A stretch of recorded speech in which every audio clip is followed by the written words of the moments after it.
Madam President, The senator from Vermont. I ask that the quorum call be vitiated. Without objection.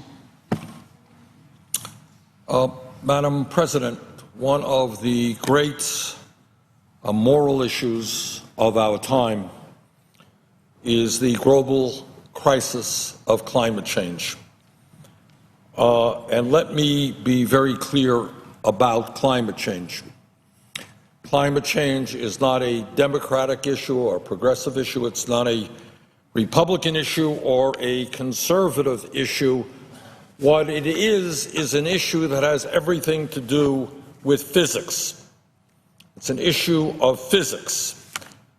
And what we know beyond the shadow of a doubt is that the debate is over. And that is that the vast majority of the scientists who have studied the issue are quite clear. And what they tell us over and over again is that climate change is real, climate change is caused by human activity, and climate change is already causing devastating problems throughout our country and, in fact, throughout the world.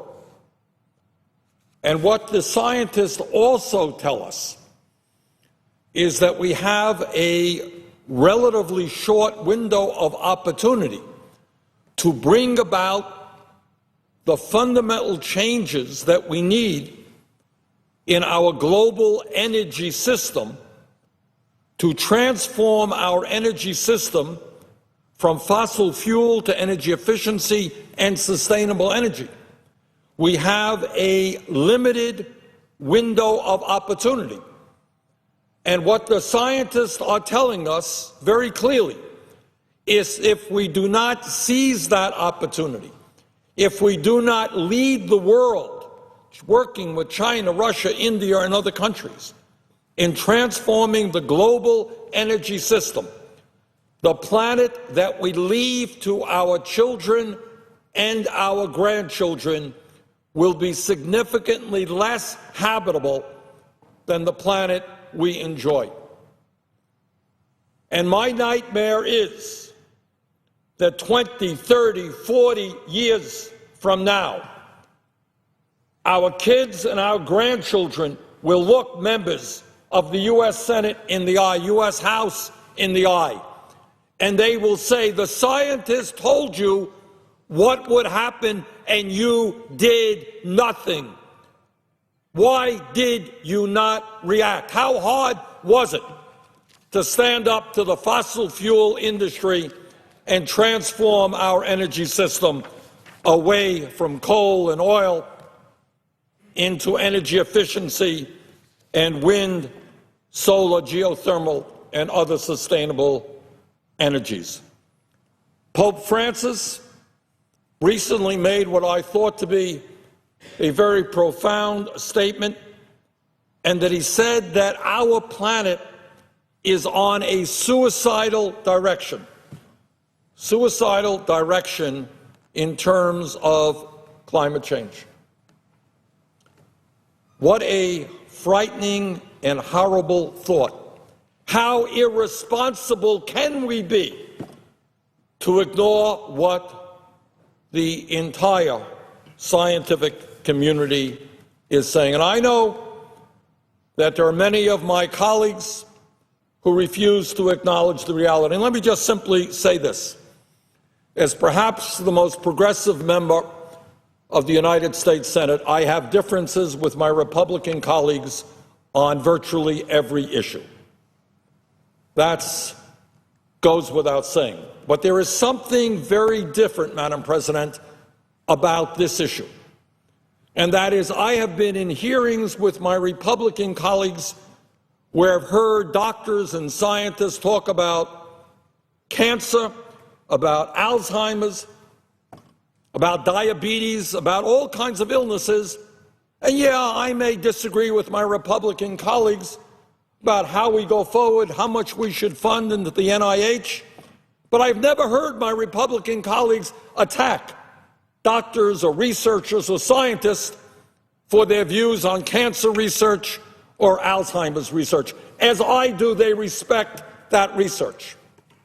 But somehow or another, when it comes to the issue of climate change, at best what we're seeing Republicans do, many Republicans, most Republicans, is ignore the issue or claim that they're not scientists, or at worst attack those scientists who are doing the research.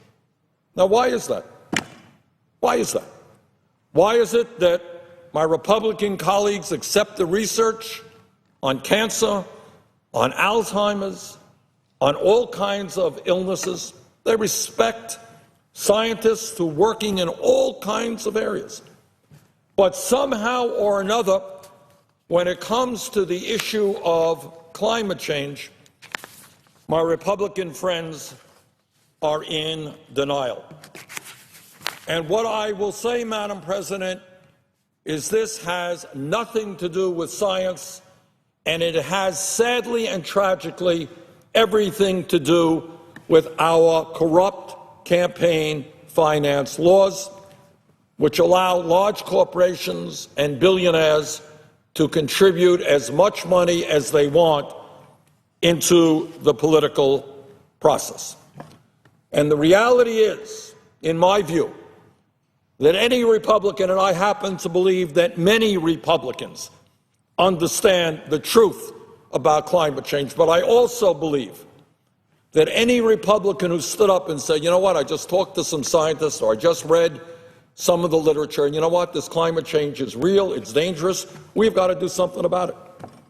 I believe that on that day, when that Republican stands up, the money will stop flowing from the fossil fuel industry, from the Koch brothers, and there will be a strong likelihood that that Republican would be primaried in their next election. According to the Center for Responsive Politics, Madam President, at the national level, where companies have to report what they spend on lobbying and campaign contributions, the oil companies, coal companies, and electric utilities spent a staggering $2.2 billion in federal lobbying since 2009 and another $330 million in federal campaign contributions. That's just at the federal level. Over $2.5 billion in lobbying and campaign contributions in just 6 years. Even in Washington, D.C., that is a lot of money, and that's just the money we know about. And that is not all of it. That's not the end of it. As a result of the disastrous Citizens United Supreme Court decision, which allowed corporations and billionaires to spend unlimited sums of money, we know that the Koch brothers, who make most of their money in the fossil fuel industry, and a handful of their friends will be spending some $900 million. $900 million from one family and a few of their friends in the 2016 election cycle.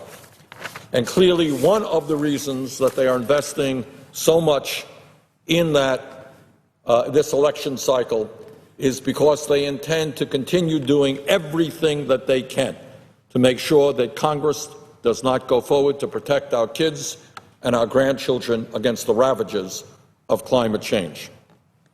Further, according to an 8-month investigation by journalists at Inside Climate News, Exxon, now ExxonMobil, may have conducted extensive research on climate change as early as 1977, leading top Exxon scientists to conclude both that climate change is real and that it was caused in part by the carbon pollution resulting from the use of Exxon's petroleum-based products.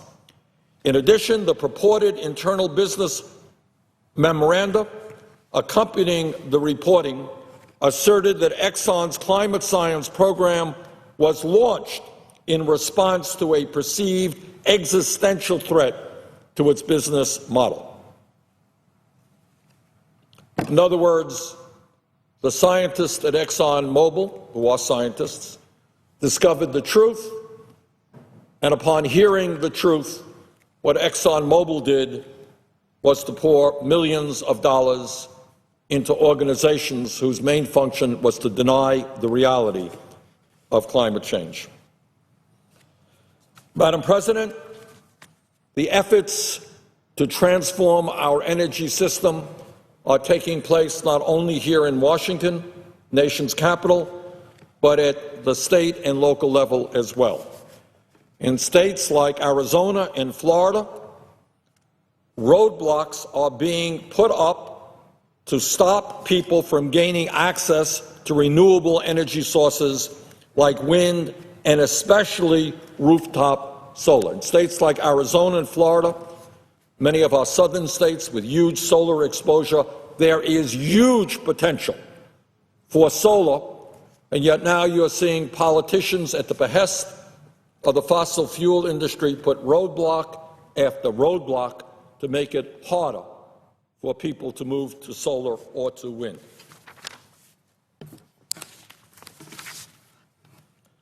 Madam President, I have heard a lot of the arguments from the fossil fuel industry as why we should not transform our energy system, and many of those arguments are repeated here on the floor by some of my colleagues. But here is the truth.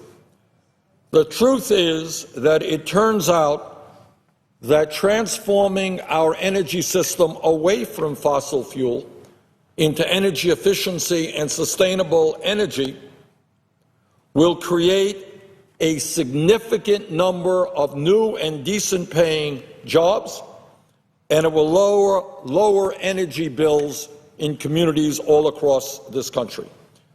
My own state of Vermont participates in the Regional Greenhouse Gas Initiative Cap and Trade Program for the power sector. Since 2009, the program created over 14,000 net jobs.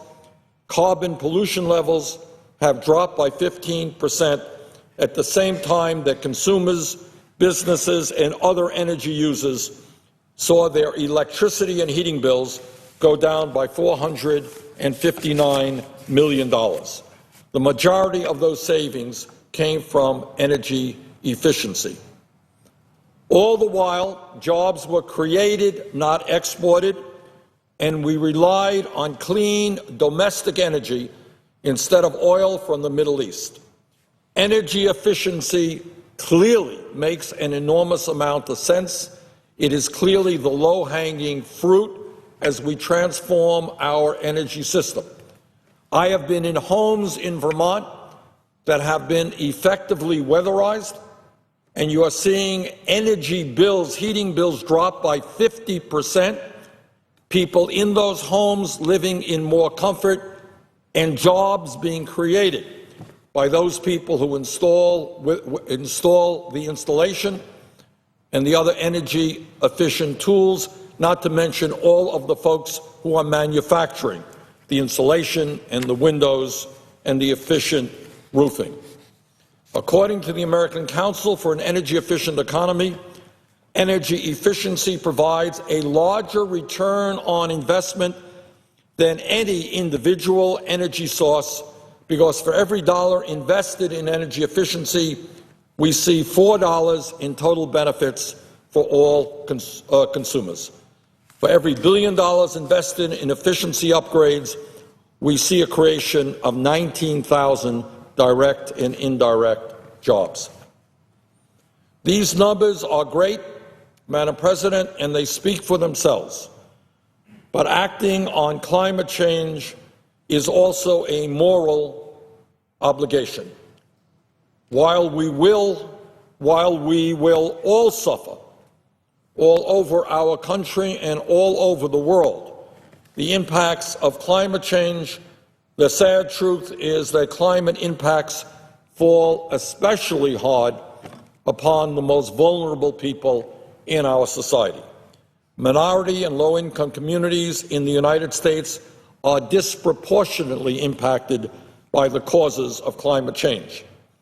According to a 2012 study by the National Association for the Advancement of Colored People, the NAACP, the nearly 6 million people in the United States who live within 3 miles of a coal power plant have an average per capita annual income of just over $18,000 a year.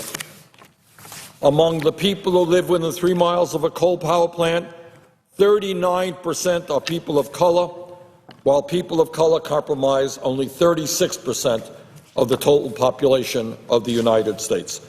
Bottom line here, Madam President, is that when we talk about climate change and its impact upon our planet and its impact upon all people, we should bear in mind that not only in the United States, but all over the world, the people who will suffer the most are low-income people and people living in poverty.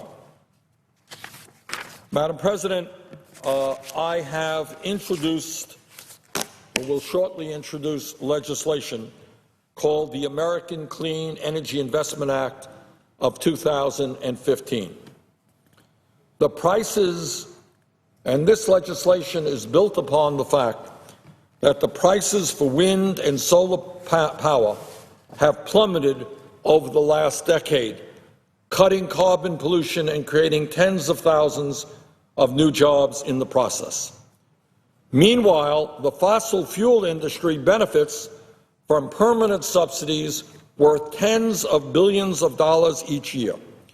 Incentives for renewable energy and energy efficiency are temporary and are too often allowed to elapse entirely. My legislation permanently extends and makes refundable some of our most important renewable energy tax credits for energy efficiency and sustainable energy, including sources like solar, wind, and geothermal. Permanently extending these incentives will drive over $500 billion in clean energy investments between now and 2030 and are an integral part of putting us on a pathway to more than doubling the size of our clean energy workforce to 10 million American workers. The cost for these incentives are completely offset by repealing the special interest corporate welfare in the tax code for the fossil fuel industries. If we are going to be serious about dealing with the threat of climate change, we need to end the polluter welfare that subsidizes increased pollution from fossil fuels and instead invest those resources in clean energy solutions that reduce pollution. Doing this will save lives, protect our economy, and reduce the threats from climate change at the same time as we are creating millions of good-paying jobs here in the United States. Our legislation is supported by the Solar Energy Industries Association, the American Wind Energy Association, 350.org, and is co-sponsored by Senators Merkley and Markey. We have, Madam President, a national responsibility to protect the livelihoods of the working families and communities who help power and build this country. We must act now to re-energize our manufacturing base, bolster our clean energy economy, and protect the livelihoods of energy workers and the communities they support. As a result of these concerns, this bill provides up to 3 years of unemployment insurance, health care, and pensions for workers who lose their jobs due to our transition to a clean energy economy. In other words, we understand, as was very much the case with our moving away from tobacco farming in this country, that the people who do the work in coal, in oil, and in other fossil fuels are not to blame for the fact that the product that they produce is causing so many problems in our country. Our job is to protect them. Our job is to transition them to other decent-paying jobs, and the government has a responsibility to help with that transition. Madam President, based on what the scientists are telling us, that we need to make very significant cuts in carbon pollution emissions and that we need to do it as soon as possible, it is absolutely vital that we do what many economists tell us we must do, and that is put a price on carbon. Put a price on carbon. It is the simplest and most direct way to make the kinds of cuts in carbon pollution that we have got to make if we are going to successfully transition away from fossil fuel to energy efficiency and sustainable energy.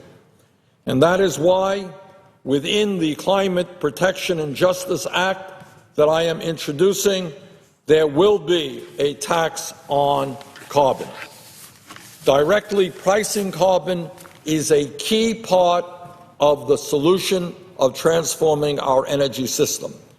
Many experts support a fee on carbon pollution emissions, including liberals, including moderates, and even prominent conservatives like George Shultz, Nobel laureate economist Gary Becker, who was Mitt Romney's former economic advisory, Gregory Mankiw, and a former Reagan advisor, Art Laffer, former Republican Bob Inglis, and many others. So the idea of a price on carbon is not just a progressive concept, it is one that is being supported by economists throughout the political spectrum. The nation's leading corporations, including the nation's 5 biggest oil giants, are already planning their future budgets with the assumptions that there will be a cost applied to carbon emissions. In other words, some of the very companies that have strongly opposed action to address climate change are recognizing the reality in front of them, and that is that the United States is going to, hopefully sooner than later, address the crisis of climate change, and that there will be a tax on carbon. This tax works by setting enforceable pollution reduction targets for each decade, including a 40% reduction below 1990 levels by 2030s and a more than 80% reduction level by 2050. This legislation sets a price on carbon pollution for fossil fuel producers or importers. Proceeds from this carbon pollution fee are returned to the bottom 80% of households making less than $100,000 a year to offset them for any increase that they might experience in increased energy costs as a result of this transition. For an average family of 4, this amounts to a rebate of roughly $900 in 2017 and grows to an annual rebate of $1,900 in 2030. It would only apply upstream, meaning at the oil refinery, coal mine, natural gas processing plant, or point of importation. It would apply to fewer than 3,000 of the largest fossil fuel polluters in this country. EPA's existing authority to regulate carbon pollution sources from power plants, vehicles, and other sources is reaffirmed, and if the United States is not on track to meet its emissions reduction targets, the EPA shall issue new regulations to ensure that it does. Importantly, based on lessons learned from the cap-and-trade law in California, a federal interagency council will oversee the creation and distribution of a climate justice resiliency fund block grant program to states, territories, tribes, municipalities, counties, localities, and nonprofit community organizations. The council will provide $20 billion annually for these grants in communities that are vulnerable to the impacts of climate change for important programs that they are running. This legislation strengthens our manufacturing sector through a border tariff adjustment mechanism which shields energy-intensive, trade-exposed industries like steel, aluminum, glass, and pulp and paper from an unfair international trade policy. The monies raised by the green tariff are used to help improve industrial energy efficiency. Farmers receive dedicated funding through the USDA's Rural Energy for America program to improve on farm energy efficiency and to adopt on-site renewable energy. The bill includes incentives for farmers to adopt no-till practices and creates an incentive program to encourage the adoption of sustainable fertilizer application practices. Finally, the bill includes federal electricity market reforms that reduce pollution, increase efficiency, and reduce costs by ensuring equitable grid access for demand response programs. Madam President, at the end of the day, the Congress of the United States is going to have to make some very important and fundamental decisions. And the most important is whether or not we believe in science. We can have many, many disagreements on many issues, but we should not have a disagreement about whether or not we base public policy on science rather than campaign contributions. And that really is the issue that we are dealing with right now. We are in a critical moment in world history. Our planet is becoming warmer. Sea levels are rising, and communities all over the world who are on seacoasts are being threatened. The ocean is being acidified to an unprecedented level, which has huge impacts in so many areas, including the ability of people to fish and gain nutrients from the ocean. We are looking at unprecedented levels of heat waves in India, Pakistan, Europe that have killed thousands of people. We're looking at forest fires in the west coast of this country that are unprecedented in terms of their duration and their ferocity. So, Madam President, we have to make a decision about whether or not we stand with our children and our grandchildren, or whether we stand with campaign contributors from the fossil fuel industry. Climate change is real. Climate change is caused by human activity. Climate change is already causing devastating damage on this planet. Our job is now to stand with our children, to stand with our grandchildren, and make certain that they have a planet which is healthy and which is habitable. And that's what the legislation that I am introducing will do. Thank you very much, Madam Chair and Madam President, and I relinquish the floor.